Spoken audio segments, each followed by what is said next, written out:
CMR shopping mall మన BHEL circle లో మార్చి 20న energetic star Ram Pothineni గారిచే గొప్ప ప్రారంభం.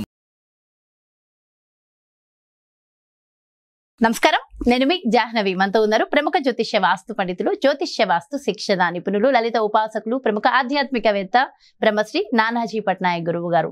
సూక్ష్మంలో మోక్షం ఈ ప్రత్యేక కార్యక్రమం ద్వారా మనకు ఉన్నటువంటి ప్రతి సమస్యకి చక్కటి సొల్యూషన్స్ అందిస్తూ అప్డేటెడ్ టాపిక్స్ ఏ రోజుకు ఆ రోజు ఈ రోజు విశిష్టతని చక్కగా వివరిస్తూ ఉన్నారు కదా గురువు గారు.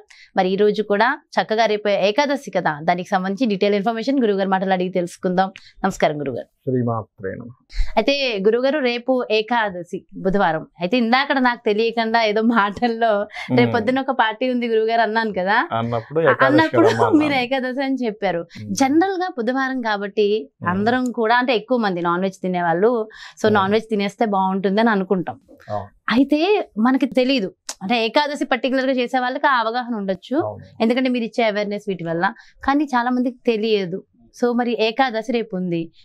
ఫస్ట్ ఇందులో 2-3 క్వశ్చన్స్ ఉన్నాయి. ఒకటి, రేపు ఖచ్చితంగా ఆచరించవలసిన విధి విధానాలు, దాంతో పాటు తెలియకుండా ఒకవేళ నాన్ వెజ్ తినేస్తే అదేమన్నా దోషం ఏర్పడుతుందంటారా?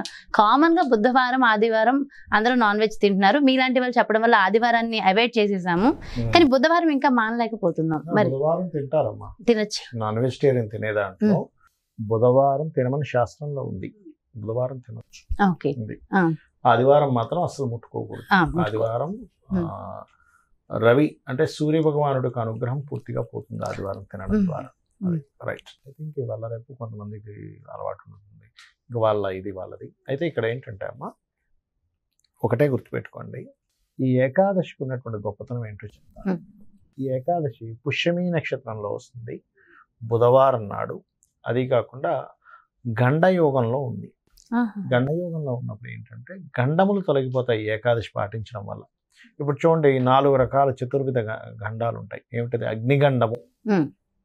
అగ్నిగండం ఉన్నప్పుడు ఏమవుతుంది? కరెంట్ షాకులు తగలడము, లేకపోతే ఏదైనా కాలడము, ఇట్లాంటి వాటినన్నింటినీ అగ్నిగండాలు అంటారు. అదేవిధంగా జలగండము, నీళ్ళల్లో పడిపోవడం లేదా బ్రీతింగ్ ప్రాబ్లమ్స్ వల్ల రావడం. వాయుగండం వల్ల కూడా బ్రీతింగ్ లేకపోతే గాలికి ఏదో అవుతుంది వల్ల ఇబ్బంది, అలర్జీస్ లా రావడం. Yes, exactly. అదే విధంగా భూగండము, భూమి సంబంధంగా అంటే ఏమిటి? భూమి మీద పడడము, దెబ్బలు తగలడము, లేకపోతే భూమిలో ఉండే దోషాల వల్ల కలిగే గండాలు. అంటే భూమిలో ఏదో వాస్తు దోషం ఉంది, ఒక ఇల్లు నిర్మించుకున్నారు, శాస్త్రం ఏం చెప్తుంది అంటే 6 అడుగులు లోతున్నటువంటి మట్టిని మొత్తం తీసేసి కొత్త మట్టిని నింపి భూమిని నిర్మించుకోమని చెప్తుంది. ఎందుకంటే 6 అడుగుల లోపల ఉండేటువంటి శల్యాలు నీ ఇంటి మీద ప్రభావం చూపిస్తాయి, 6 దాటి కింద ఉన్నాయి మీకు ప్రభావం చూపించవు అని చెప్తుంది శాస్త్రం. అందుకని ఇది చేసుకోవాలి. ఇందులో చాలా మందికి తెలియక ఏం చేస్తుంటారంటే ఏకాదశికి ఉపవాసం ఉండరు చాలా మంది. ఉండాలి, మనకి ఏ పూజకి లేకపోయినా ఏకాదశి నాడు ఉపవాసం ఉంటేనే ఫలితం అని చెప్తుంది శాస్త్రం. అందులో మళ్ళీ కొంతమందికి ఎగ్జామ్షన్ ఇచ్చింది. చిన్నపిల్లలకి అక్కర్లేదు, వాళ్ళని ఖచ్చితంగా ఉండమని చెప్పక్కర్లేదు. ఉండక్కర్లేదు, చిన్నపిల్లలు ఉన్నారు, ఏం ఉండక్కర్లేదు, వాళ్ళకి ఏం చెప్పలేదు శాస్త్రం. రెండవది, అనారోగ్యం ఉండాలనే లేదు, గుర్తుపెట్టుకోండి. స్త్రీలు కంపల్సరీ వాళ్ళు కొన్ని ఇంట్లో పనులు ఉన్నాయి, తినలేకుండా ఉండలేరు, ఉండొద్దని చెప్తుంది శాస్త్రం. ఓకే, కాబట్టి వీళ్ళ ముగ్గురికి, అదిగాక ఏజ్డ్ పర్సన్, బాగా ముసలి వాళ్ళు ఉన్నారు, చేసేయాలని రూల్ ఏం లేదు, ఉండొచ్చు. అంతగా ఒకవేళ ఏమండి, నాకు కొంతమందికి ఎలా ఉంటుందంటే ఆకలితో ఉండలేరమ్మా. నేను కొంతమందిని చూసా, ఇప్పుడే ఇడ్లీ తిన్నాడు, 2 గంటలు అయిపోయి మళ్ళీ ఆకలి అంటాడు. చాలా మంది శరీర తత్వం అలా ఉంటుంది. అలాంటి వాళ్ళు కూడా ఉండక్కర్లేదు, వాళ్ళ శరీరం సహకరించట్లేదుగా. అలాంటప్పుడు భగవంతుడు ఎలా అంటే మనకి తల్లి తండ్రి లాంటి వాడు. తల్లి ఎక్కడైనా ఆకలి వేస్తుందంటే నువ్వు ఇలాగే ఉండంటుందా? అయితే మరి ఎందుకంటే ఏకాదశి రోజు ఎందుకు మనం ఉపవాసం ఉండాలి అంటే, ఆ రోజు ఉన్నటువంటి గ్రహస్థితి ఎప్పుడు కూడా 3/11 ఆర్ 1/5 కాంబినేషన్స్లో ఉంటారు. ఎవరు? రవిచంద్రుడు. దీని మీద జపాన్లో ఒకతను రీసెర్చ్ చేసి అవార్డు కూడా పొందాడు. ఎందుకు అంటే ఏకాదశిలో ఉపవాసం ఉన్న వ్యక్తికి అనారోగ్యాలు రావట్లేదు, క్యాన్సర్ లాంటి జబ్బులు రావటం లేదు అని రీసెర్చ్లో చేసి దాని మీద అతను అవార్డు కూడా పొందాడు. అయితే ఎందుకు రావు అంటే, ఆ రోజు ఇమ్యూనిటీని పెంచేటువంటి గ్రహస్థితి బాగా ఉంటుంది. ఈసారి ఏముంది అంటే గండాన్ని తొలగించేటువంటి శక్తి ఉంటుంది ఈ ఏకాదశి. ఈ ఏకాదశిని ఏమంటారు గురుగారు?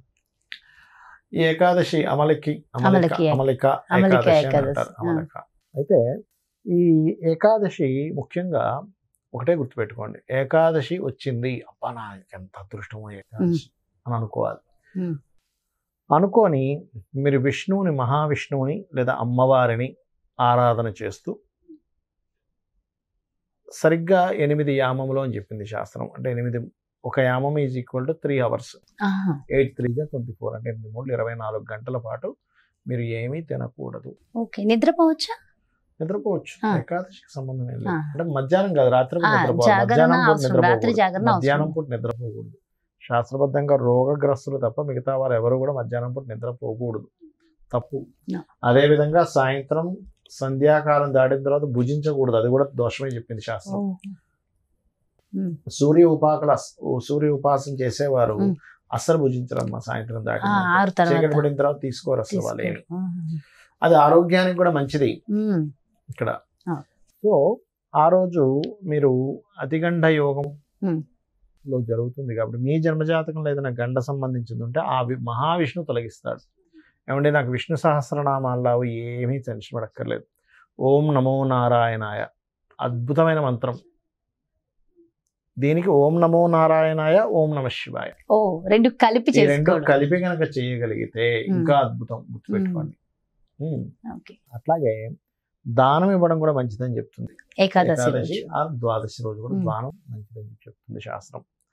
అయితే ఈ అతిగండ యోగాల్లో ఎవరికైనా అగ్ని సంబంధించిన గండం ఉందనుకోండి, మొన్న ఒకరోజు ఏదో జాతకం చూసినప్పుడు బాబు నీకు అగ్నిగండం ఉంది పలానా సంవత్సరంలో అని ఒకరికి చెప్పి, ఇంకొకరికి ఏంటంటే తండ్రి గారికి పలానా నీకు 9 ఏళ్ళ 10 ఏళ్ళ వయసు మధ్యలో అగ్నిగండం ఏం జరిగిందా అంటే అప్పుడు ఆయన చెప్తున్నాడు వాళ్ళ ఫాదర్ షాప్ కాలిపోయిందట అక్కడ. అలా ఏదైనా అగ్నిగండాలు ఉన్నాయనుకోండి జాతక చక్రంలో, అగ్నిగండం ఉన్నప్పుడు దీపదానం ఇవ్వాలి. మీరు చాలా సందర్భాల్లో మీరు ఏదైతే అడుగుతారో 100% అటు నుంచి అవును నిజమే జరిగిందనే నేను విన్నాను గురువు గారు. అంటే 99.9% మహర్షులు గొప్పతనం అమ్మా. ఆ మహర్షులు అందించిన జ్యోతిష్ శాస్త్రం మనం అంటే యాజ్ ఇట్ ఈస్ గా అలా చెప్పగలగడం అంటే మహర్షులు గొప్పతనం అనేది. శాస్త్రం ఉంది ఇలా పనిచేస్తుందని చెప్పడం అనేది మహర్షులు గొప్పతనం. అది మనకి దాన్ని యాజ్ ఇట్ ఈస్ గా పాటించి అది ఏమంటారు ఏది గురువులు నియమ నిష్టలు అన్ని కూడా మీరు ఫాలో అవుతూ అలా వెళ్తూ ఉంటారు, అది మీ గొప్పతనం గురువు. అట్లాగే జలగండం ఉందనుకోండి ఎవరికైనా, అలాంటప్పుడు కుండతో నీళ్లు దానంగా ఇస్తే జలగండం పోతుంది. మరి వాయుగండం ఉంటే ఎలాగండి, భూగండం ఉంటే ఎలాగండి అంటూ వాయుగండం కనుక ఉందనుకోండి, గుర్తుపెట్టుకోండి, ఆ అమ్మవారి ఆలయంలోనో లేదా స్వామివారి ఆలయంలో ఇలా విసురుతూ ఉంటారు చామరాలు, అవి ఇవ్వాలి స్వామివారికి వాడుకోమని. ఏకాదశి రోజు లేదా ద్వాదశి రోజు అయినా ఇవ్వచ్చు. లేదా ఇంకెవరైనా బ్రాహ్మణుడికి విసురుకోరానికి విసురుకర్ర ఇచ్చినా వాయుగండం పోతుంది. అలాగే భూగండము అంటుంది, అంటే ఏమిటి, భూమి మూలంగా ఇబ్బంది రావడం లేదా గొడవలు వస్తుంటాయి దానివల్ల. అలా అయ్యేటప్పుడు ఏం చేయాలి అంటే, మీకు బాగా సంపన్న పరులు అయితే ఏదైనా చిన్న ల్యాండ్ దేవతా ఆలయం కోసం ఇవ్వచ్చు. ఏమంటే నాకు అంత సంపన్నం పరుణ్ణి కాదు అని అనుకున్నప్పుడు మట్టితో చేసినటువంటి శివలింగాన్ని దానం ఇవ్వచ్చు. లేదా మీకు తోచిన మొక్కల్ని మీరు నాటినా కూడా భూ సంబంధించిన అనుగ్రహం కలుగుతుంది.